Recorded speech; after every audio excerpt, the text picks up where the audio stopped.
Troubleshoot a GE ice maker. The ice maker is a very popular feature added to the newer models of GE refrigerators. Admittedly, this feature is not essential in the proper functioning of the refrigerator unit. However, if you have grown accustomed to using it, you would still feel inconvenienced if it stops working properly. Unfortunately, the ice maker has a tendency to break down. Read this article in order to find out the different reasons that cause the GE refrigerator's ice maker to malfunction and probable fixes to address each problem. Check if the ice maker has been accidentally switched off. One of the main reasons why the ice makers in GE refrigerators fail to make ice is because it is not turned on. The shutoff arm or switch can be located at the top part of the bin. If you notice that the arm is raised, the ice maker is off. If you notice that the ice bin remains empty even if there is water, check the valve and supply line. Inspect the water line found at the back of the refrigerator. If there are any kinks or deformations, it needs to be replaced. Check also if the water is reaching the water valve. The fill valve could be broken if water reaches the valve but the ice maker still fails to produce ice.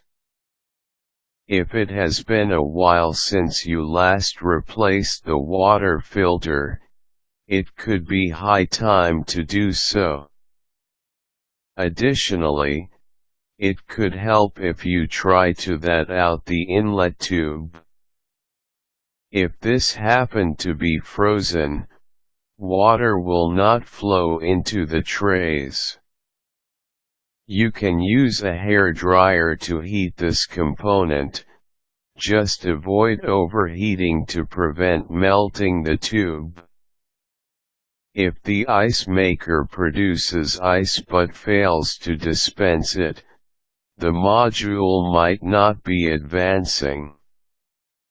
The ice maker needs to signal the heater to warm up the tray in order for the ice cubes to be released.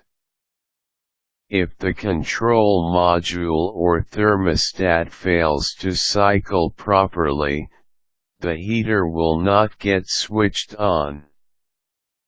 Check also if the inlet valve for the water is opening correctly. Malfunctioning parts can easily be replaced by the manufacturer. Make sure that the refrigerator and ice maker are level. If you notice any overfills or leaks, the unit might not be placed on a level surface. Check if this is the case using a level tool. If the leak is small, check the water line for any kinks. Should the leak be considerable, you will need to contact the manufacturer because this could be a result of a failure in one of the components. Inspect the lines supplying the trays with water. If the ice cubes that come out of the dispenser are very small, check the water line. A clogged tube may not be able to fill the trays sufficiently. If inadequate amounts of water flow into the tray, clean the water supply tube and the shut-off valve. Check also the water adjustment knob at the side of the ice maker. Wash the interior surfaces of the refrigerator unit to prevent ice from absorbing bad odor or taste. Old food left inside the freezer and the compartments of the refrigerator could actually affect the ice that comes out of the ice maker. If you notice bad odor or taste in the ice, dump out the entire batch and disinfect the entire refrigerator using water mixed with a small amount of vinegar. You can also use a paste made from baking soda and water to wipe the interior surfaces. Rinse the walls and bases thoroughly and wipe it down before replacing the contents and refilling the ice trays. Remember to unplug your freezer and refrigerator unit if you are going to do anything beyond superficial inspections.